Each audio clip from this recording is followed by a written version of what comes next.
അദ്ധ്യായം 29. 7-ാം മാസം 1-ാം ദിവസം വിശുദ്ധ സമ്മേളനമുണ്ടായിരിക്കണം. അന്ന് ശ്രമകരമായ ജോലിയൊന്നും ചെയ്യരുത്. അത് നിങ്ങൾക്ക് കാഹളം മുഴക്കാനുള്ള ദിവസമാകുന്നു. കർത്താവിൻ്റെ മുൻപിൽ പരിമളം പരത്തുന്ന ദഹനബലിയായി ഒരു കാളക്കുട്ടി, ഒരു മുട്ടാട്, 1 വയസ്സുള്ള 7 ആൺചെമ്മരിയാടുകൾ ഇവ അർപ്പിക്കണം. അവയുടെ കൂടെ ധാന്യബലിയായി കാളക്കുട്ടിക്ക് 1 ഏഫായുടെ 10-3, മുട്ടാടിന് 10-2, ആട്ടിൻകുട്ടി ഒന്നിന് 10-1 വീതം നേരിയ മാവ് എണ്ണ ചേർത്ത് അർപ്പിക്കണം. അതോടൊപ്പം നിങ്ങൾക്ക് വേണ്ടി പരിഹാരം ചെയ്യുന്നതിന് ഒരു കോലാട്ടിൻമുട്ടനെ പാപപരിഹാര ബലിയായി അർപ്പിക്കണം. അമാവാസികളിൽ അർപ്പിക്കുന്ന ദഹനബലി, അതോടൊന്നിച്ചുള്ള ധാന്യബലി, അനുദിന ദഹനബലി, അതോടൊന്നിച്ചുള്ള ധാന്യബലി, നിയമപ്രകാരമുള്ള അവയുടെ പാനീയബലി എന്നിവയ്ക്കു പുറമെ കർത്താവിൻ്റെ മുൻപിൽ പരിമളം പരത്തുന്ന ദഹനബലിയാണിത്. 7-ാം മാസം 10-ാം ദിവസം നിങ്ങൾക്ക് വിശുദ്ധ സമ്മേളനമുണ്ടായിരിക്കണം. അന്ന് നിങ്ങൾ ഉപവസിക്കണം, ജോലിയൊന്നും ചെയ്യരുത്. എന്നാൽ ഒരു കാളക്കുട്ടി, ഒരു മുട്ടാട്, 1 വയസ്സുള്ള 7 ആൺചെമ്മരിയാടുകൾ ഇവയെ കർത്താവിന് മുൻപിൽ പരിമളം പരത്തുന്ന ദഹനബലിയായി അർപ്പിക്കണം. അവ ഊനമറ്റതായിരിക്കണം. അവയോടൊന്നിച്ചുള്ള ധാന്യബലിയായി കാളക്കുട്ടിക്ക് 1 ഏഫായുടെ 10-3, മുട്ടാടിന് 10-2, ആട്ടിൻകുട്ടി ഒന്നിന് 10-1 വീതം നേരിയ മാവ് എണ്ണ ചേർത്ത് അർപ്പിക്കണം. പരിഹാര ദിനത്തിൽ അർപ്പിക്കുന്ന പാപപരിഹാര ബലി, അനുദിന ദഹനബലി, അവയോടൊന്നിച്ചുള്ള ധാന്യബലി, പാനീയബലി എന്നിവയ്ക്കു പുറമെ പാപപരിഹാരത്തിനായി ഒരു കോലാട്ടിൻമുട്ടനെയും അർപ്പിക്കണം. 7-ാം മാസം 15-ാം ദിവസം നിങ്ങൾക്ക് വിശുദ്ധ സമ്മേളനമുണ്ടായിരിക്കണം. ശ്രമകരമായ ജോലിയൊന്നും അന്ന് ചെയ്യരുത്. 7 ദിവസം നിങ്ങൾ കർത്താവിന് ഉത്സവം ആഘോഷിക്കണം. കർത്താവിൻ്റെ മുൻപിൽ പരിമളം പരത്തുന്ന ദഹനബലിയായി 13 കാളക്കുട്ടികൾ, 2 മുട്ടാടുകൾ, 1 വയസ്സുള്ള 14 ആൺചെമ്മരിയാടുകൾ എന്നിവയെ ദഹനബലിയായി അർപ്പിക്കണം. അവ ഊനമറ്റവയായിരിക്കണം. അവയോടൊന്നിച്ച് ധാന്യബലിയായി കാളക്കുട്ടി ഒന്നിന് 1 ഏഫായുടെ 10-3, മുട്ടാട് ഒന്നിന് 10-2, ആട്ടിൻകുട്ടി ഒന്നിന് 10-1 വീതം നേരിയ മാവ് എണ്ണ ചേർത്ത് അർപ്പിക്കണം. അനുദിന ദഹനബലിക്കും അവയോടൊന്നിച്ചുള്ള ധാന്യബലി, പാനീയബലി ഇവയ്ക്കു പുറമേയും പാപപരിഹാര ബലിയായി ഒരു കോലാട്ടിൻമുട്ടനെയും അർപ്പിക്കണം. 2-ാം ദിവസം 12 കാളക്കുട്ടികൾ, 2 മുട്ടാടുകൾ, 1 വയസ്സുള്ള ഊനമറ്റ 14 ആൺചെമ്മരിയാടുകൾ എന്നിവയെ നിയമപ്രകാരം അവയുടെ എണ്ണത്തിനൊത്ത ധാന്യബലിയോടും പാനീയബലിയോടും കൂടെ അർപ്പിക്കണം.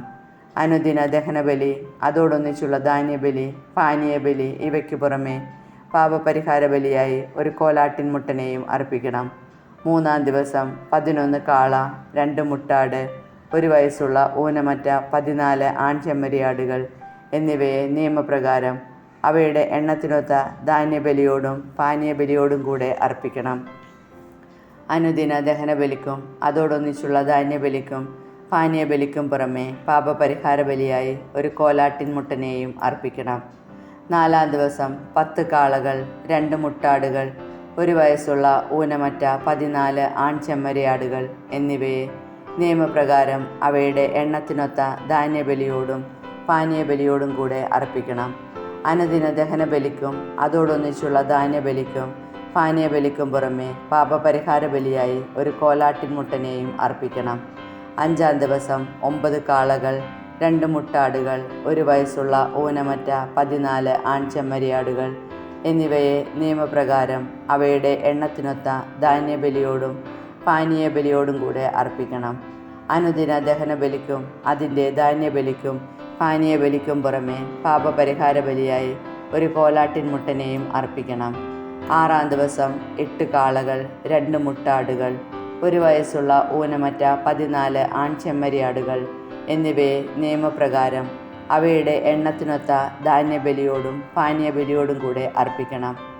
അനുദിന ദഹനബലിക്കും അതിൻ്റെ ധാന്യബലിക്കും പാനീയബലിക്കും പുറമെ പാപപരിഹാര ബലിയായി ഒരു കോലാട്ടിൻമുട്ടനെയും അർപ്പിക്കണം. 7-ാം ദിവസം 7 കാളകൾ, 2 മുട്ടാടുകൾ, 1 വയസ്സുള്ള ഊനമറ്റ 14 ആൺചെമ്മരിയാടുകൾ എന്നിവയെ നിയമപ്രകാരം അവയുടെ എണ്ണത്തിനൊത്ത ധാന്യബലിയോടും പാനീയബലിയോടും കൂടെ അർപ്പിക്കണം. അനുദിന ദഹനബലിക്കും അതിൻ്റെ ധാന്യബലിക്കും പാനീയബലിക്കും പുറമെ പാപപരിഹാര ബലിയായി ഒരു കോലാട്ടിൻമുട്ടനെയും അർപ്പിക്കണം.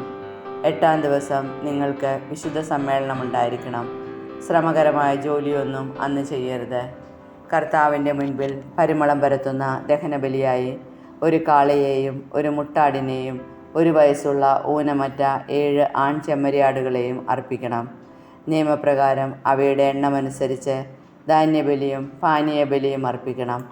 അനുദിന ദഹനബലിക്കും അതിൻ്റെ ധാന്യബലിക്കും പാനീയബലിക്കും പുറമെ പാപപരിഹാര ബലിയായി ഒരു കോലാട്ടിൻമുട്ടനെയും അർപ്പിക്കണം.